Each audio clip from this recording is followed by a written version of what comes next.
exposure. Deliberate cold exposure is one way to enrich the amount of brown fat. You get a stronger furnace.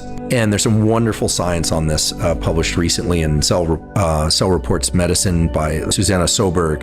It's really amazing work. What they showed is that 11 minutes a week divided up into a couple sessions of 2 to 3 minutes of deliberate cold exposure increases the density of brown fat in adults and allows them to feel more comfortable in cold temperatures when they're just walking around. But also when they put themselves into this deliberate cold, and I'll talk about how cold in a moment, that then they achieve much bigger increases in core resting metabolism, improvements in blood lipid and insulin management profiles. And there's some other positive effects like improved mental resilience. So a lot of positive effects.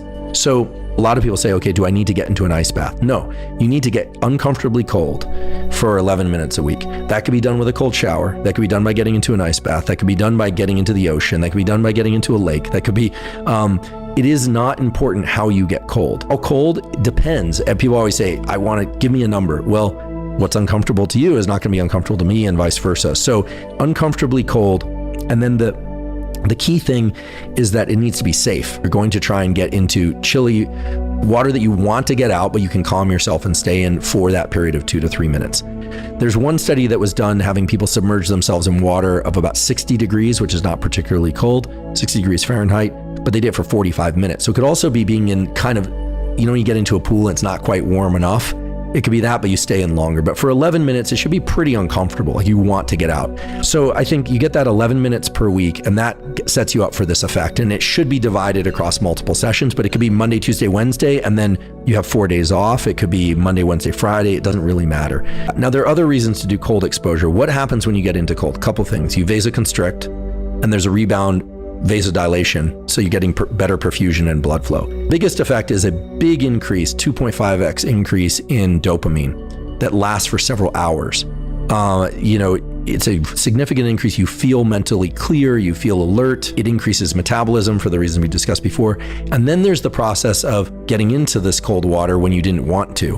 And that is overriding limbic friction. That's that top-down control. So you build resilience. There are other effects too.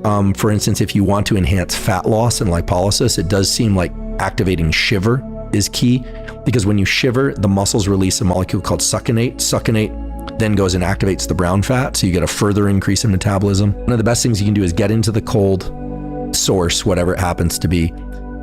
If you don't shiver while you're in there, get out, but don't dry off.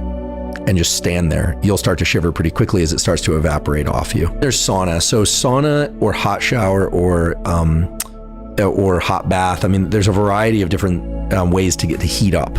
You need to be really careful with heat because the brain can cook. You need to approach heat gradually. But when you get into the heat, your heart starts to beat faster. It's uncomfortable. So I'm a big fan of traditional sauna. Wet or dry sauna, but I'm not a big fan of infrared sauna. Most of the time they don't get hot enough. But really what you want to do is get into uncomfortable but safe heat environment. And you get vessel dilation and capillary dilation. You get better perfusion. You get better at sweating, which is good, actually, to learn how to offload heat. There's a metabolic increase. It's work to cool yourself off when metabolic work to cool yourself off when you're in the heat. You get activation of heat shock proteins. Generally, there's a rebound cooling when you get out that can help you transition to sleep. I do think if you're going to do cold exposure, to do it in the early part of the day because it tends to be very stimulating, whereas heat can be done later in the day. Now, let's say you're going to do contrast therapy. So you're going to go cold, heat, cold, heat. Doesn't matter with what you start with. I like to do heat first, then cold. But this morning we were in the ocean, then went to the sauna. Doesn't matter. But if you're going to go back and forth, it's pretty clear that if your goal is metabolic increase, fat loss, etc., then you want to finish with cold.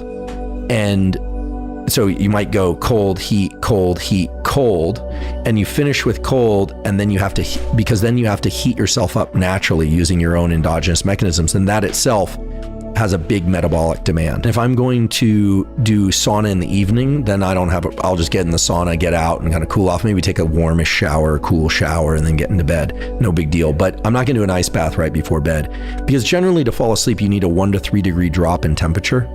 And you would say, well, getting in the sauna should heat my body up. No, but when you get out, you have a rebound cooling. maybe we'll save a life or two here. Let's say you're overheating on a really hot day. You've gone for a run and someone's hyperthermic.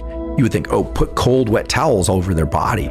Well, your body has a thermostat in the brain called the medial preoptic hypothalamus. If you put a bunch of cold towels on the exterior of your body, it's like putting an ice pack on the thermostat. What happens? You're going to heat up. A lot of people die that way. So the better thing to do is to cool off the palms of your hands, your upper face, and the bottoms of your feet, because those are the portals for heat loss. A couple things about the cold that might be useful. If your goal in strength training is hypertrophy or strength, in resistance training, I should say, is hypertrophy or strength, don't do immersion cold therapy, meaning putting your body into any kind of cold environment, very cold environment, within the 4 hours after that training, because you want the inflammation as a stimulus for muscle growth and adaptation. If your goal is to recover quickly, like you're going to race the next day or something, then get right into the cold, or you're going to compete. So it depends on what your goal is. One of the limiting factors on athletic performance of all kinds, endurance and strength, is heating up of the muscle tissue, because as it heats up, pyruvate kinase can't do its action of conversion to ATP and this kind of thing. So if you're going to go out for a long run, you want to take a cool shower beforehand or get into the ice bath beforehand, because it will lower your core body temperature and you'll be primed for better performance. I mentioned that the threshold for sauna that kind of emerges from the literature is about 57 minutes per week. You could do that in one session. You'd want to get out every 20 minutes or so. There's also big increases in growth hormone from sauna. Growth hormone is involved in tissue repair and protein synthesis and metabolism, not just for growing muscles, but for remaining healthy in a number of ways. And that's a hormone that definitely is reduced as we age. So getting into a warm environment for 20 minutes and then getting out for a few minutes and cooling off, ice bath or no, or cold environment or no, but just standing next to it and then getting back in, doing that for about 57 minutes a week total, minimum, it can be very effective. People ask, well, will hot showers work as well? Maybe, but there just haven't been a lot of studies. People say, well, I don't have access to a sauna. There are ways you could do this. I mean, you could use the wrestler's approach, which is pretty masochistic, but you can wear double hoodie, double sweats and go out for a run, that you'll warm up. You got to be careful about hyperthermia, but there are a lot of ways to do this. But I try and get into the sauna for an hour a week total, maybe 2 half-hour sessions. I try and get into the cold 2 or 3 times per week, 2 or 3 minutes per. It's a game changer. I mean, it will make you feel much better. You will metabolize food energy much better. You'll just feel better. You get that big dopamine kick from the cold, and it's powerful. So one thing that's good is if you can get just a cold bath, cold water bath followed by a hot shower, that's a great step forward. Or hot shower followed by cold water bath if you really want to prime the metabolism thing. So that's an at-home thing that most people can do.